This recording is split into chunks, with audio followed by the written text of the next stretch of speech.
دوستو استخارہ کرنا سنت ہے، اور حضور اکرم صلی اللہ علیہ وسلم صحابہ کرام کو استخارہ کرنے کی بہت تاکید فرماتے تھے۔ جب بھی کوئی نیا کام شروع کریں، کوئی بھی کام کریں تو اس کے لیے استخارہ ضرور کریں۔ استخارے کی بہت آسان دعا آپ کو میں بتاتا ہوں۔ کرنا آپ کو یہ ہے کہ رات میں 2 رکعت نماز استخارہ کے نام سے پڑھ لیں، 2 رکعت نفل نماز، اور اس کے بعد 21 مرتبہ یہ دعا پڑھیں: افتح افتح یا بدیع العجائب بالخیر یا بدیع۔ آگے پیچھے کم از کم 1 مرتبہ درود خضر پڑھ لیں۔ درود یہ ہے: صلی اللہ علی حبیبہ محمد و آلہ وسلم۔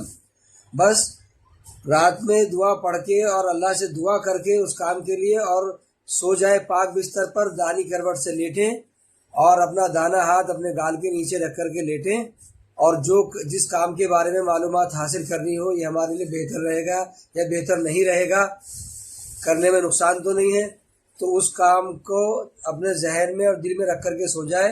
انشاءاللہ تعالی 3 دن کے اندر آپ کی ضرور رہنمائی ہو جائے گی۔ دوستو اس